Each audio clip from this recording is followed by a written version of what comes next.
Bonjour, c'est Émilie. Je viens vous parler de la prochaine pleine lune qui aura lieu le 16 avril prochain.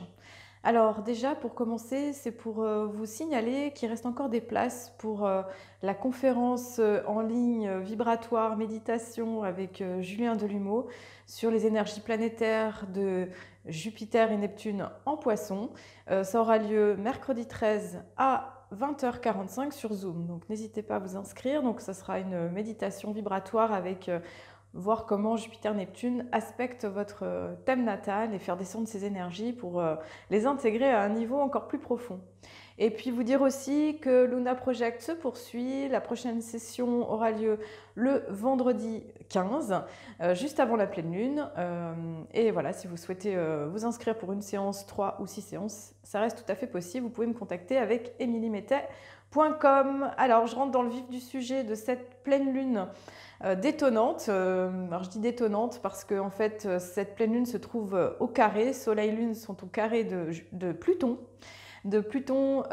en Capricorne et on va dire que c'est une pleine lune plutonienne qui vient faire activer ces énergies de transformation, de transmutation et d'alchimie, comme à chaque fois qu'il y a des aspects avec Pluton. Et c'est vrai que le carré quand même amène une dimension un petit peu de nécessité d'aller vraiment dans une transformation, une forme de sacrifice, une forme de guérison, de lâcher prise aussi, enfin voilà, d'aller vraiment dans quelque chose qui peut nous aider à nous transformer pour grandir, pour aller plus loin sur notre chemin.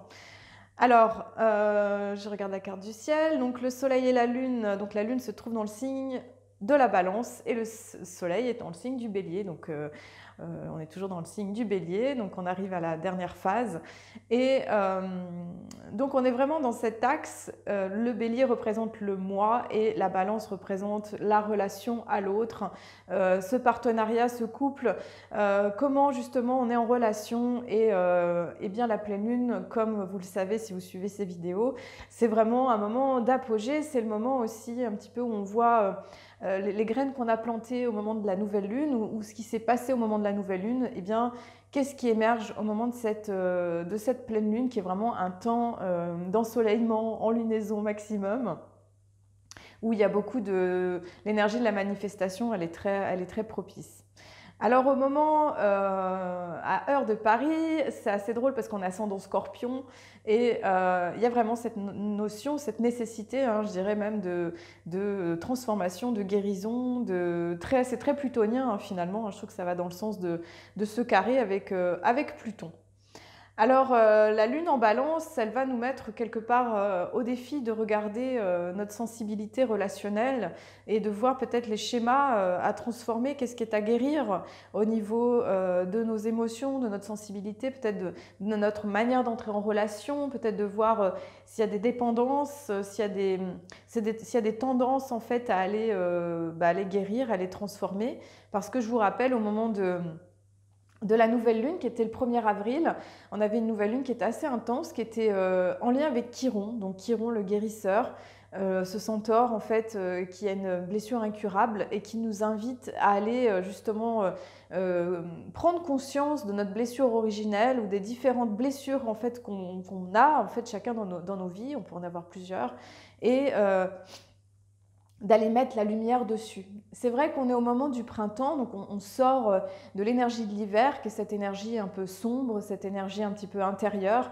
Et dans cette émergence de la lumière, eh bien, ça demande d'aller voir aussi parfois ces blessures pour pouvoir aller de l'avant, pour pouvoir continuer d'avancer et de grandir.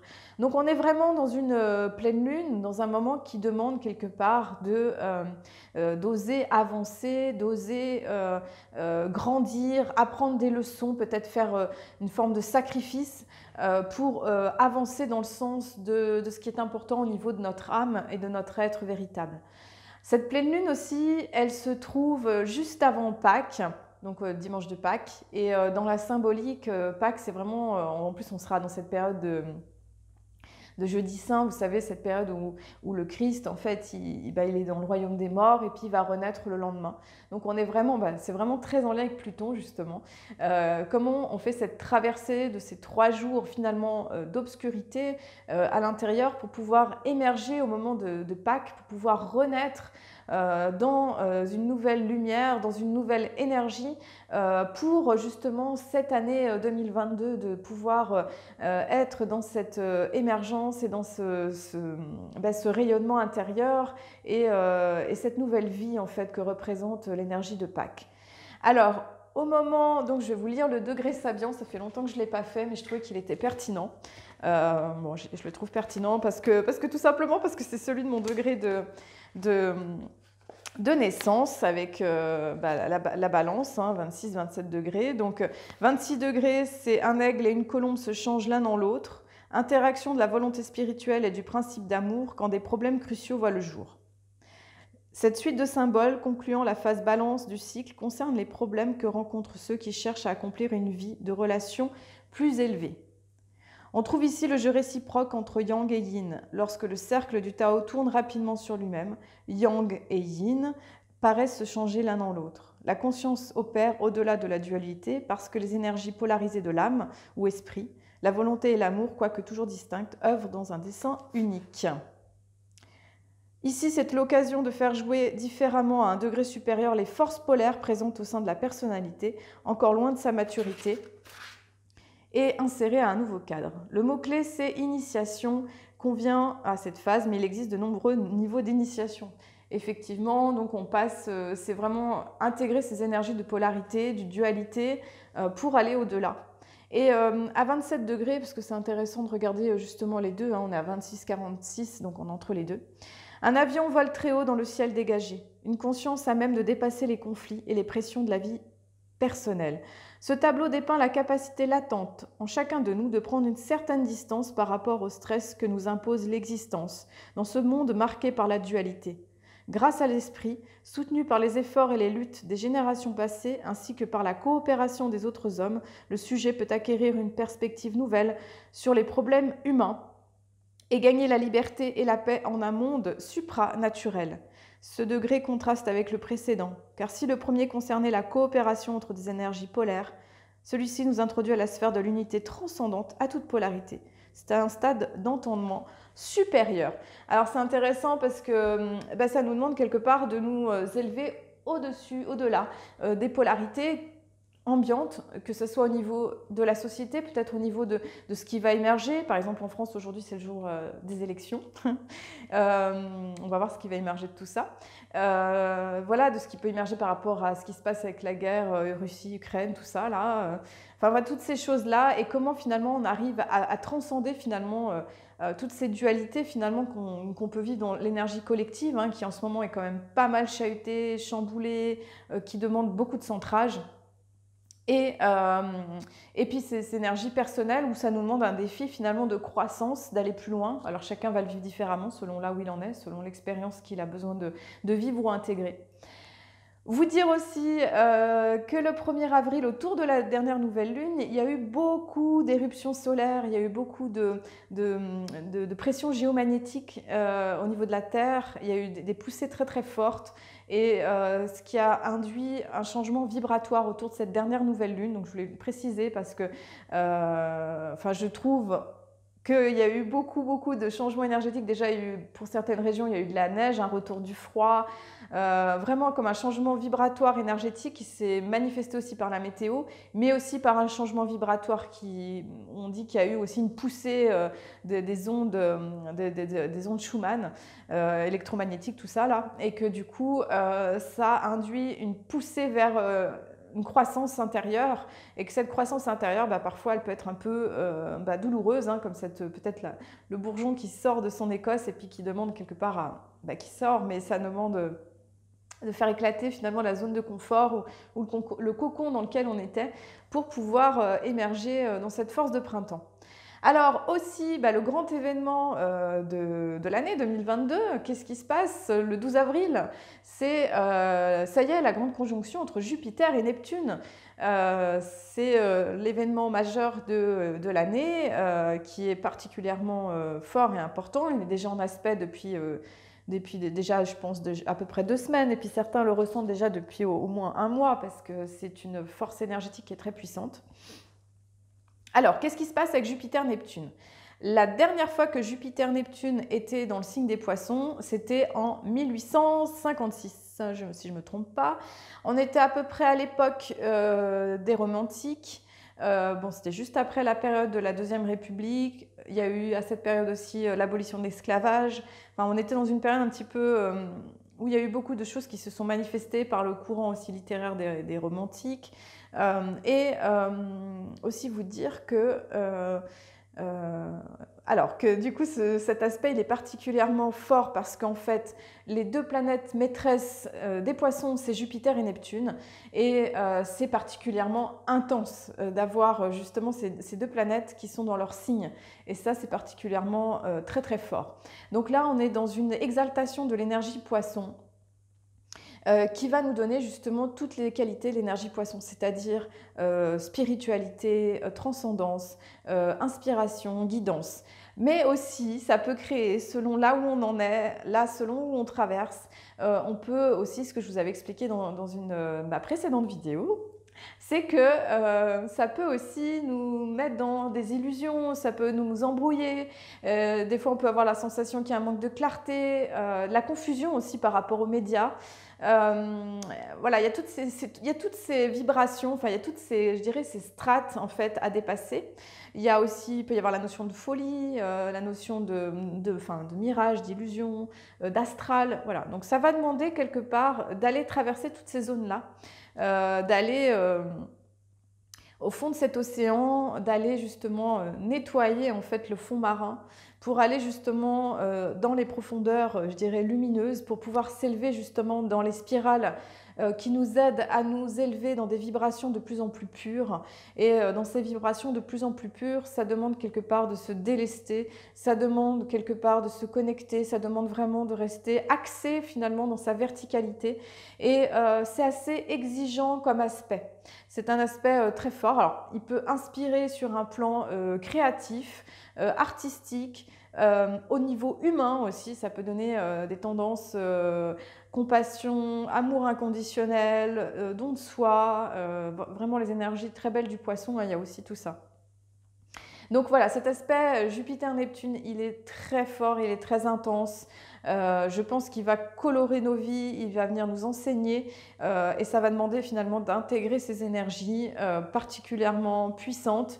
Donc de prendre aussi du temps pour soi, de faire des choses qui font du bien pour justement digérer vibratoirement toutes ces vibrations nouvelles qu'amènent Jupiter et Neptune.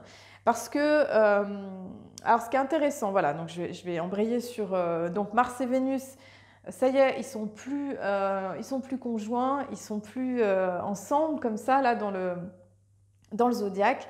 Vénus, elle est rentrée dans le signe des Poissons il y a déjà quelques jours et Vénus en Poisson, elle est exaltée en fait dans le Poisson, donc il y a vraiment cette notion d'amour inconditionnel, d'amour en fait sans fin, d'amour qui touche une dimension divine, une dimension supérieure.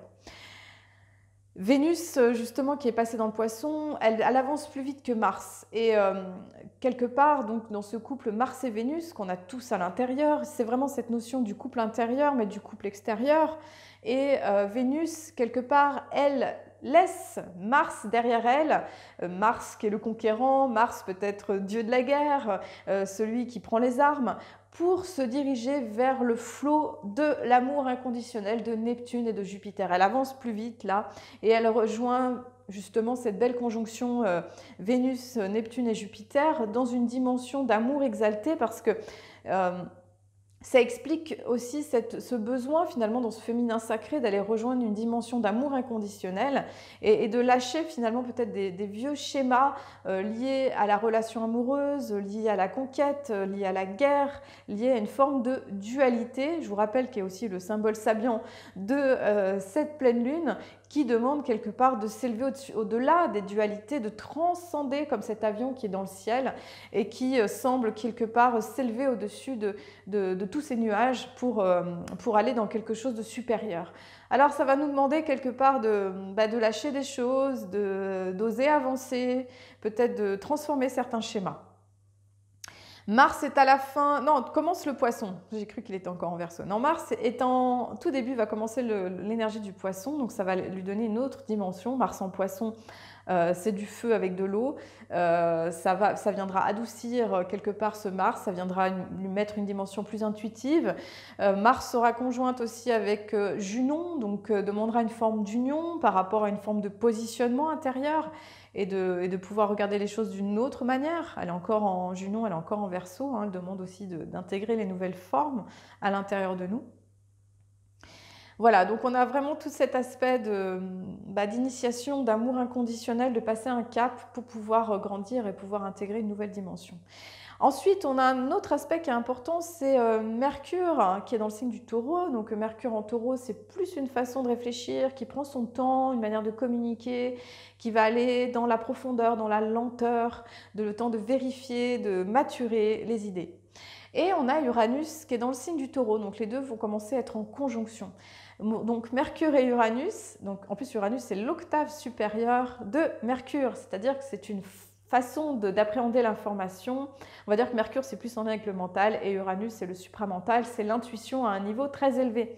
Donc Mercure-Uranus c'est l'encouragement à écouter finalement les prises de conscience, écouter les idées éclairs qui descendent comme ça, que l'on peut canaliser et qui va demander finalement de s'éveiller en fait, qui va demander de regarder au-delà des illusions, qui va demander de remettre en question peut-être des certitudes, des croyances pour justement vivre cette nouvelle façon d'aimer, cette nouvelle façon de se connecter à cette nouvelle vibration, cette nouvelle humanité. Et pour ça, ça va demander de brancher finalement cette conscience supérieure pour pouvoir canaliser ce qui est là et puis pouvoir faire descendre les nouvelles idées aussi du Verseau, parce que Uranus, c'est la planète du Verseau. On a toujours Saturne qui est dans le signe du Verseau et qui travaille aussi il